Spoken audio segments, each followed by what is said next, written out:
జరగకపోతే అప్పుడు ఆ దొరబాబు అంటే ఈ భర్తకి జిఎస్ఆర్ హాస్పిటల్ పెట్టారు, వైద్యం జరగట్లేదని అక్కడి నుంచి గాంధీ హాస్పిటల్ తీసుకొచ్చారు. ఎప్పుడంటే దాదాపు మే నెల 30వ తారీఖు 29 మధ్యలో. జూన్ 1వ తారీఖున అతను చనిపోయాడు.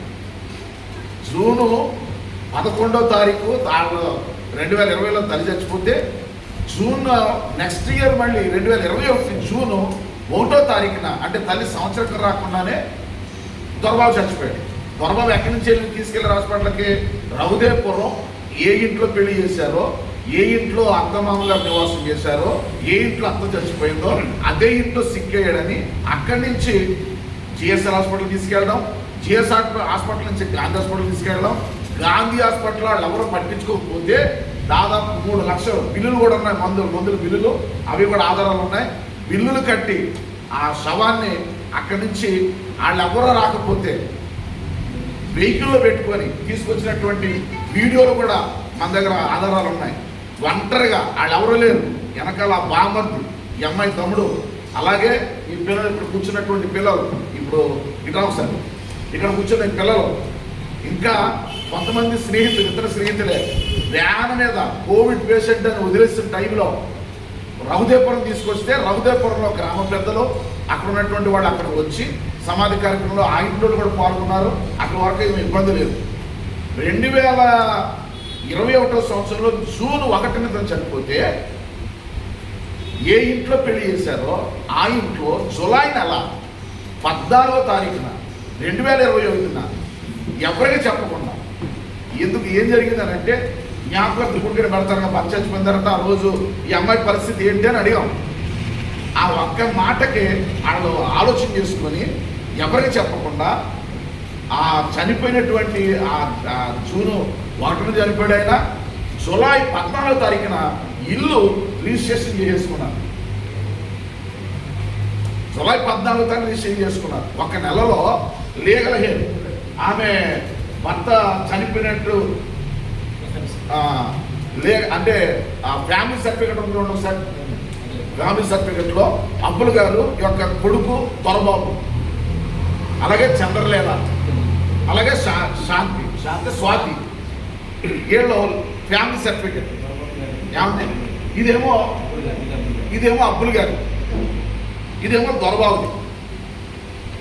ఏమంటే దొరబాబు సంబంధించి భార్య, 2 పిల్లలు ఉన్నట్టు లీగల్ సర్టిఫికెట్. మరి నేను అడుగుతున్నాను, ఇప్పుడు రిజిస్ట్రేషన్ చేసుకున్నారు, తర్వాత 2021వ సంవత్సరంలోనే 9వ తారీఖు డాక్యుమెంట్ 9వ తారీఖు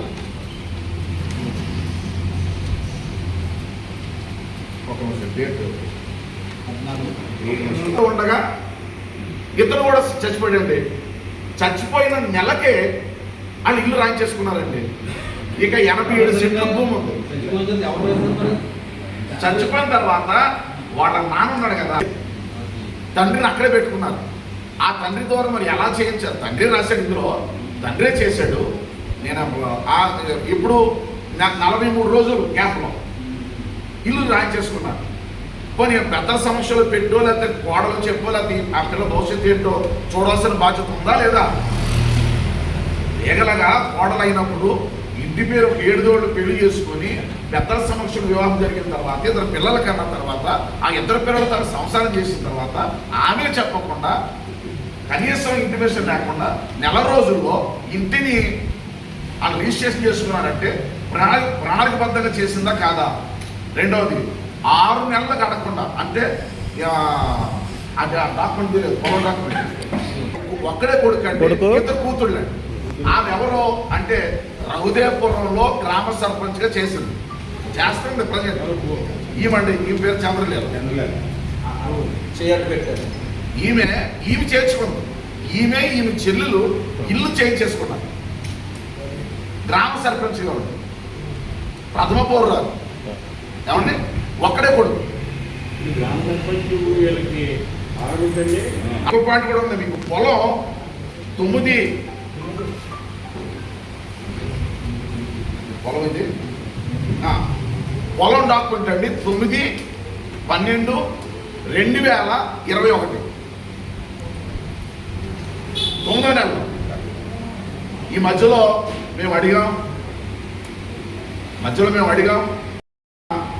ఈ పొలం డాక్యుమెంట్ 9/12/21లో వాళ్ళు రిజిస్ట్రేషన్ చేయించేసుకున్నారు. మా మీద కంప్లైంట్ పెట్టారు. చూడండి ఒకసారి కంప్లైంట్ కాగితం ఎఫ్ఐఆర్ వేయించారు. కంప్లైంట్ కాగితం ఏమైనా ఇచ్చారంటే చూడ మా కాగితం ఇది ఏంటి సెట్ మేము సంవత్సరం జరుగుతుంది కదా ఆ కార్యక్రమానికి వెళ్ళాం. 6 నెలలు దొరబాబు సంవత్సరకానికి కార్యక్రమానికి వెళ్ళాం. జూన్ 1 జరిపాడు. మేము జూన్ 1 వెళ్ళాం. మేము జూన్ 1 వెళ్తే వాళ్ళు ఏం చేశారంటే మేము అడిగాం. మళ్ళా ముందు చచ్చిపోయినప్పుడు అడిగాం, ఇప్పుడు రాబాబు చచ్చిపోయినప్పుడు అడిగాం, ఆన్సర్ చేయలేదు. ఆ తర్వాత వీళ్ళు ప్లానింగ్లో ఇల్లు చేయించేసుకున్నారు, పొలం కూడా చేసుకున్నారు. 5 సెంట్లు భూమి ఉంది. 5 సెంట్ల భూమి, దానికి సంబంధించిన డాక్యుమెంట్లు ఎక్కడున్నాయో మనకు తెలియదు. దాన్ని 8 లక్షలకు అమ్మేశారని అంటున్నారు. అది ఉందో లేదు తెలియదు. కానీ దొరబాబు ఉన్నప్పుడు మాకు చెప్పిన మాట ఏంటంటే ఈ పిల్ల పేరంటే కొనుక్కున్నామని చెప్పారు. దాని డాక్యుమెంట్లు మన దగ్గర లేవు, కానీ అది అమ్మేశారు. ఊరంతా తెలుసు. ఇకపోతే వీళ్ళు చేయించుకున్నదేమో 9/12/2021లో పొలం రిజిస్ట్రేషన్ చేయించుకొని మేము వెళ్ళి అడిగినందుకు 35/2022 సంవత్సరంలో మేము అక్కడికి వెళ్ళి ఈ పిల్ల ఆస్తికి సంబంధించిన డాక్యుమెంట్లు ఏమండి, తర్వాత ఇంట్లో ఆస్తికి సంబంధించిన డాక్యుమెంట్లు, బ్యాంకు బుక్స్, అలాగే కారు తాళం ఇవన్నీ పట్టుకెళ్ళిపోయామని మా మీద కోరుకొండ పోలీస్ స్టేషన్లో మా మీద కంప్లైంట్ పెట్టారు. అందులో మేము కుటుంబం కదా, ఇల్లం కదా, మమ్మల్ని కూడా యాడ్ చేసి తాతపూడి సుందరబాబు అంటే తమ్ముడు, కోడే మోజస్ బాబు అంటే నేను, కోడే సాల్మన్ రాజు అంటే మా అన్నయ్య, ఇక్కడున్నాడు ఎక్కడ సాల్మన్ రాజు ఈయన, అలాగే సుజ్ఞార్ కుమార్ అంటే మా అక్క, మేము అందరం కలిపి రౌడీగా దౌర్జన్యం చేసి పుట్టినట్టు అందులో వచ్చే సామాన్యులు తీసేసి ఇంటి డాక్యుమెంట్లు అయితే ఇచ్చేసి మాకు ఇచ్చేసినట్టు ఎవరే అబ్బులు గారు, మీరు ఈ పాయింట్ చాలా గమనించాలి. అబ్బులు గారి డాక్యుమెంట్లు మేము తెచ్చేస్తామని అబ్బులు గారి ద్వారా స్టేట్మెంట్ కేసు పెట్టారు. తారీఖు ఎప్పుడండి 35/22. వీళ్ళు ఎప్పుడు రిజిస్ట్రేషన్ చేయించుకున్నారండి 9/12/21. అంటే ఇప్పుడు డాక్యుమెంట్ రిజిస్ట్రేషన్ అయిపోతే డాక్యుమెంట్ ఎవరి పేరు మీద ఉంటుందండి? చంద్రలేల్ పేరు మీద ఉంటుంది. అప్పుడు కేసు ఎవరు పెట్టాలా? చంద్రలేల్ పెట్టాలా. కానీ పెట్టింది ఎవరు? నా డాక్యుమెంట్లు పోయాని అబ్బులు గారు పెట్టారు. 1 నెలకే ఇల్లు రిజిస్ట్రేషన్ చేసేసుకున్నారు. కరెక్ట్గా 6 నెలలు గడవనిచ్చి పొలం రిజిస్ట్రేషన్ చేసేసుకున్నారు. ఈ మధ్యలో కేసులు నడుస్తున్నాయి. ఆ సమయంలో జక్కంపూడి విజయలక్ష్మి గారి దగ్గరికి వెళ్ళి ఆ రాత్రి ఫోన్ చేస్తే జక్కంపూడి విజయలక్ష్మి గారు యాడ్ పేపర్ ఉంటుంది చూడండి. జక్కంపూడి విజయలక్ష్మి గారికి నేను కృతజ్ఞతలు చెప్తూ, ఎందుకంటే ఆవిడ ఫోన్ చేసి చెప్పింది సీఏ గారికి, మా మీద పెట్టినారు. మేము అసలు మాకు ఏం తెలీదు. ఆ కార్యక్రమానికి వెళ్ళాం. భోజనాల టైంలో పెద్దలు అక్కడ కొంతమంది గద్దాడ త్రిమూర్తులు గారు ఉన్నారు, కొంతమంది పాస్టర్లు ఉన్నారు. ఆడ సమక్షంలో ఆడికి వెళ్ళిన తర్వాత ఆడ సమక్షంలో మాట్లాడారు. మాట్లాడారు. కేకలు అంటే సహజంగా ఆ పిల్లలు అంటారు, వీళ్ళు అంటారు కదా. దానికి మమ్మల్ని ఇంక్లూడ్ చేసి మేము వాళ్ళు కొట్టినట్టు బాధించినట్టు మా మీద కేసు పెడితే నేను మా ఛానల్లో ఉంది, మీకు కావాలంటే మీడియా సందర్భంగా ఇస్తాను. యూట్యూబ్లో ఆమె కృతజ్ఞతలు చెప్తూ మేము వెళ్ళగానే మా పక్షంగా మీరు సహాయం చేసింది, ఆ అమ్మకి థ్యాంక్స్ అని చెప్పి ఈ అమ్మాయికి న్యాయం జరగాలని వీడియో మాట్లాడాను. ఎప్పుడు 35/22 21/12లో రిజిస్ట్రేషన్ చేసుకున్నాను. కాగితాలు పోయానని 22లో 35వ నెలలో 30 అంటే మే నెలలో వీళ్ళు కంప్లైంట్ ఇచ్చారు. పేపర్ నోట్ ఇచ్చారు చూడండి. పేపర్ అమ్మా ఇదిగోండి. పేపర్లు ఏమి ఇచ్చారు తెలుసా అండి? పేపర్లో ఇంటి డాక్యుమెంట్లు పోయాయని, నేను సీతనాథ్ నుంచి రాజమండ్రి వెళ్తుంటే ఇంటి డాక్యుమెంట్లు పోయాయని. ఈ డేట్ ఎప్పుడు? డేట్ 25/8/2023. మీరు చెప్పాలి ఇప్పుడు న్యాయం. ఈ పిల్లకి నిలువ నీడలేదు, నాకేం సంబంధం లేదండి. నిన్న కాక మొన్న ఆమె ప్రెస్ మీట్ పెట్టింది. ఆమె 1 పెడితే నేను 100 పెడతాను. నాకు వ్యక్తిగతమైన కక్ష కాదు. ఒక ఆడపిల్ల ఒక ఇంటికి ఎందుకు ఇస్తారంటే ఆ ఇంటి వెనకాల అతని స్థితిని చూసేస్తారు. వాళ్ళు ఏమని పెళ్లి చేశారు? Private employee. ఈవేళ ప్రైవేట్ ఎంప్లాయీకి పెళ్ళిళ్ళు అవుతాయా? ఒక అన్యాయం చేస్తే కనీసం ఒక తండ్రికి ఆస్తి సంబంధిస్తే ఆ ఆస్తి ముగ్గురికి సమానంగా పెంచాలి. ఇప్పుడు వాళ్ళు ఏమన్నారంటే నా పేరెంట్ డాక్యుమెంట్లు ఉన్నాయి, ఏ డాక్యుమెంట్లు మా నాన్న దగ్గరనే కొనుక్కున్నాం అన్నారు. ఇప్పుడు నెలలో ఓకే, ఆ డాక్యుమెంట్తో నాకు సంబంధం లేదు, పొలంతో కూడా నాకు సంబంధం లేదు. వీళ్ళు ఎవరు? నా ప్రశ్న ఏంటంటే రేపు సోమవారం నుంచి నిరాహార దీక్ష చేయబోతున్నాను. నేనెందుకు చేయబోతున్నానంటే నా ఇంటి ఆడపడుచుగా,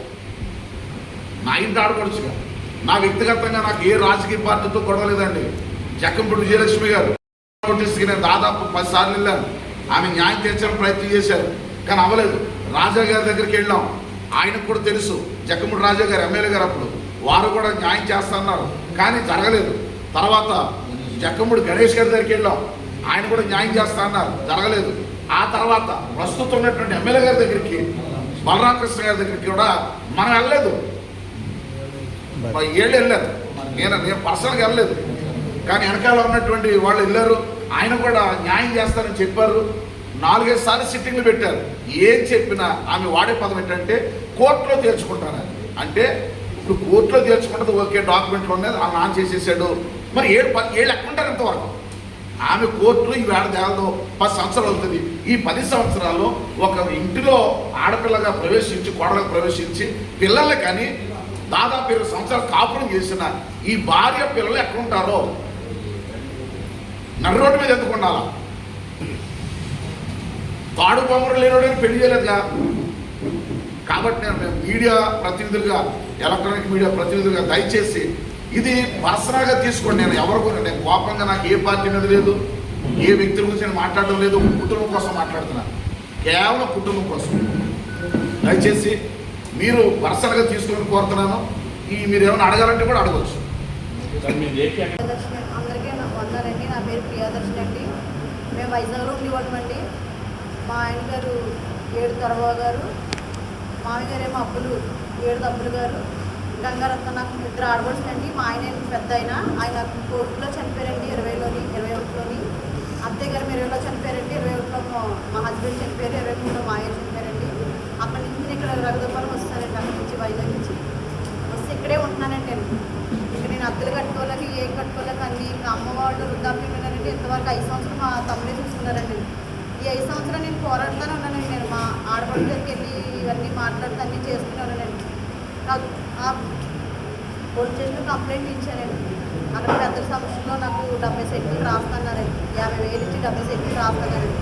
అక్కడ సీఏ గారి ద్వారా అక్కడ కూడా ఈ పేపర్ రాయించారండి వాళ్ళ పెద్ద సమస్యలు. తర్వాత ఇలా మాట్లాడుతుండగా అక్కడ పెద్దలు అన్నారు, ఒక 5 లక్షలు కట్టమన్నారండి మమ్మల్ని. నేను కట్టలేనని పరిస్థితులు ఉంటే మా తమ్ముడి ద్వారా పెద్దలతో ఆలోచించుకుని మాట్లాడి కడతానని చెప్పిన తర్వాత అక్కడ కూడా 5 లక్షలు కట్టించి అక్కడ నేను మోసం చేశాను. దానికి సంబంధించిన పేపర్ అండి. తర్వాత పెద్దలు ఇంకా అందరూ మన ఎమ్మెల్యే గారు వీళ్ళందరి దగ్గర కూడా వెళ్ళారండి. అక్కడ కూడా రాశారండి, ఈ అమ్మాయికి న్యాయం జరగరు, అందరూ న్యాయం జరగరు, నా తరఫున అందరూ మాట్లాడారు. అక్కడ కూడా వాళ్ళు రాలేదండి. అక్కడ కూడా నేను ఇంకా మా రఘుదపురం పెద్దలను అడిగి నేను ఇంకా పిల్లలతో నేను చాలా ఇబ్బంది పడుతుంది సార్, నేను ఇక్కడికి వచ్చేస్తానండి మా అత్తగారి ఇంటికంటే వాళ్ళందరూ వెళ్ళిపోమన్నారండి. గత 5 నెలల నుంచి నేను అక్కడే ఉంటున్నానండి. పిల్లలు తీసుకుని అక్కడే ఉంటున్నాను. నేనున్న ఈ 5 నెలల్లో కరెంటు తీసేసిందండి, ఏసీ ఫీజులు తీసేసిందండి, వాటర్ రాకుండా చేసిందండి. ఆ చీకట్లోనే అక్కడే అలాగే ఉండి పిల్లలు పెట్టుకుని అమ్మని పెట్టుకుని అలా ఉన్నానండి. ఇంకా సామాను అంతా తెచ్చేసుకుని అక్కడే ఉంటున్నానండి. ఉన్న టైంలో భోజనాలన్నీ వండుకుని సామాను సర్దుకుంటున్నాను. వెనక నుంచి వచ్చి మొత్తం వండుకున్న సామాన్లు తన్నేసిందండి. నా మెడలో చైన్ ఉందండి, 2 కాసులు చైన్ లాగేశారండి. పాపకి 10th అయిపోయిందండి. ఇంట్లో ఫీజు కట్టుకున్నామని గొలుసు తాకట్టు పెట్టి 70,000 క్యాష్ అండి. ఇవన్నీ పట్టుకున్నట్టు పెట్టుకుని సామాన్లు సర్దుకుంటానండి. చంద్రాల ఆడపడుచు, వాళ్ళ ఆయన, వాళ్ళిద్దరు పిల్లలు, వాళ్ళ స్నేహితులు అందరూ కలిసి గోడకేసి చుట్టూ పట్టుకుని చితక కొట్టేశారండి. పట్టుకుని నాకేం చేయాలో అర్థం కాలేదండి.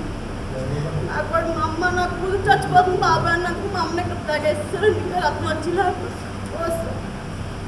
నా కొడుకు వచ్చి నన్ను ఇడిపించాడండి. నాకు అప్పటికి ఏం చేయాలో అర్థం కాలేదండి. మా తమ్ముడు ఫోన్ చేస్తే వచ్చాడండి, వచ్చి హాస్పిటల్ తీసుకెళ్ళాడండి. అక్కడ నుంచి స్కానింగ్లు, టెస్టులు, ఐసీయూలో పెట్టారు. అవన్నీ స్కాన్ చేశారండి. నరాలని చుట్టుకొని ఇవన్నీ ఇది అయిపోయి అని చెప్పారండి. హ్యాండ్ ఇచ్చేసారండి. ఆడపడుచు ఇద్దరు కుర్రోళ్ళు వాళ్ళ ఫ్రెండ్స్ అందరూ కలిపి నన్ను చాలా మీ మీద దాడి చేసినప్పుడు నన్ను కంప్లైంట్ పెట్టారు. చంపాలని ప్రయత్నించారండి. కంప్లైంట్ పెట్టారు, మీ మీద దాడి జరిగింది కదా, దాడి చేసినప్పుడు నేను కంప్లైంట్ నాకు పెట్టారు. స్పృహ లేదు సార్, నేను మీ వెళ్ళి బంధువుల కంప్లైంట్ పెట్టారండి. ఎఫ్ఐఆర్ కూడా అయింది. ఎఫ్ఐఆర్ అయిందండి. ఎఫ్ఐఆర్ కూడా అయిందండి. ఎఫ్ఐఆర్ వేసానండి. ఇంకా ఏం జరిగిందో మనకు తెలియదు. చెప్పమ్మా ఏం జరిగింది? న్యాయం నాకు నా బిడ్డలకి న్యాయం కావాలండి. నేను ఆ ఇంట్లో దొరబాబు వ్యక్తిని ఇంట్లో దొరబాబు అనే వ్యక్తిని నేను చేసుకున్నానండి. ఆ ఇంటి పేరు నేను మోస్తున్నాను, ఆస్తులు వాళ్ళు అనిపించుకుంటారండి. మాకు డాబా ఇల్లు ఉందండి, పక్కన మా ఆడపడుచులు ఇల్లు ఉందండి, అవన్నీ రెంట్కి ఇచ్చేసుకుందండి. నేను వెళ్ళినందుకు నాదే ఇల్లు, నేను కొనేసుకున్నాను. మా నాన్నకి సంబంధం లేదండి. మమ్మల్ని చాలా అసహ్యంగా పచ్చి కూతురు చాలా ఇదిగా మాట్లాడుతుందండి. నాకు నా పిల్లలకి న్యాయం జరిగించాలని మిమ్మల్ని అందరినీ నేను కోరుకుంటున్నాను. పిల్లలకి న్యాయం చేయమని అడుగుతున్నానండి. ఎమ్మెల్యే గారిని మొత్తం పెద్దలందరినీ అడుగుతున్నానండి. రాజకీయ నాయకులందరూ నాకు న్యాయం జరిగించాలని పెద్దలందరినీ కోరుకుంటున్నాను. బాబు బీటెక్ సెకండ్ ఇయర్ అండి, లక్షల్లోనండి ఫీజులు. పాప 10th పాస్ అయిందండి, 525 మార్కులు. దాన్ని ఇంటర్లో జాయిన్ చేశానండి. వాటి ఫీజులు నేను ఎక్కడి నుంచి కడతానండి? దొరబాబు చేసుకున్నందుకు ఏడు దీంట్లో ఆ కోడలైనందుకు నాకు ఇంత మానసిక శోభ. నాకు న్యాయం జరగకపోతే నేను చచ్చిపోవడానికి సిద్ధంగా ఉన్నానండి.